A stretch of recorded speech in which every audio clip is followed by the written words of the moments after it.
When I parked outside the old, crumbling house on Maple Street, I almost turned the engine back on and drove away.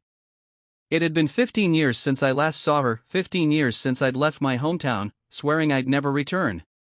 But something in me, maybe guilt or unfinished love, pulled me back that day. I told myself it was just a visit, just a simple hello to an old friend. Nothing more. Her name was Lena. We'd grown up together, neighbors, classmates, inseparable friends. Life, however, had a cruel way of scattering people like leaves in the wind. After my father died, my mother sold the house, and we moved away. I lost touch with everyone, including Lena.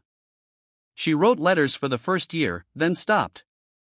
I told myself I was too busy chasing my dreams in the city to reply, but deep down, I knew it was shame. Shame for leaving when she needed me most. The house looked smaller now, older. The garden where we used to play was overgrown with weeds, but the faint scent of jasmine still lingered in the air, the same flowers she used to braid into her hair.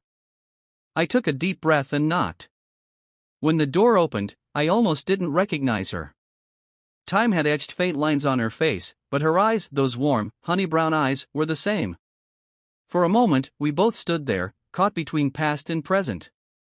"Ethan," she whispered, disbelief softening her voice. I nodded. "Hey. I was in town. Thought I'd drop by to say hello." She smiled, a small, trembling smile that carried years of unspoken words. Then, with a tone that shattered the walls I'd built around myself, she said, "Why don't you stay a little longer?" And just like that, time rewound. Inside, the house was filled with faint traces of the past, old photos, the smell of baked bread, and a gentle tune humming from an old radio. She poured me tea, her hands trembling slightly, and we talked. About everything and nothing. About the years I'd missed. About her mother's passing.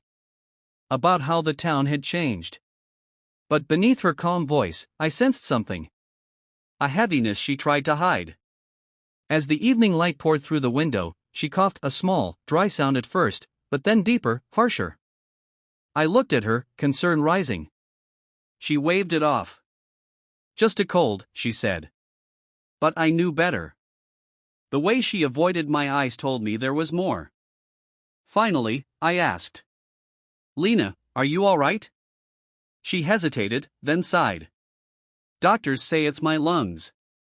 I've been trying treatments, but," she trailed off, forcing a smile. "It's funny. You spend your whole life planning for tomorrow, and then one day, tomorrow looks shorter than you thought." My heart sank. I had come to say hello, but in that moment, I knew I couldn't just leave again. Over the next few weeks, I stayed.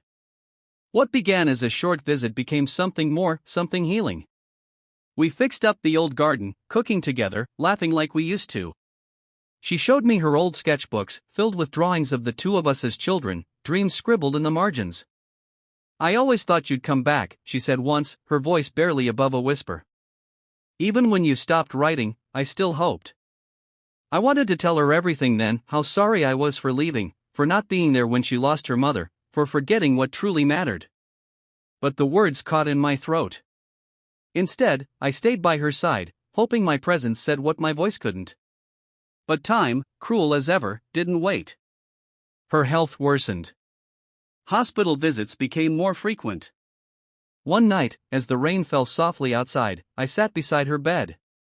She was weak, her breathing shallow. Yet she smiled when she saw me. "You remember," she whispered, "how we used to sit under the old maple tree and talk about running away to see the world?" I nodded, my eyes burning. She smiled faintly. "Turns out, I didn't need to run anywhere. My world, it came back to me. I couldn't hold back my tears then." She reached out, her fingers brushing mine. "Ethan, promise me something. Don't wait for time to give you a second chance. If you love someone, if you miss someone, go to them. Say it. Life's too short for maybes." Those were the last words she ever spoke to me. Lena passed away 2 days later. I buried her under the maple tree we used to sit beneath as kids.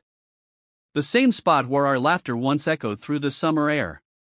I placed a single jasmine flower on her grave, the flower she loved most. Now, every year, I come back to that house. The garden blooms again, just like before.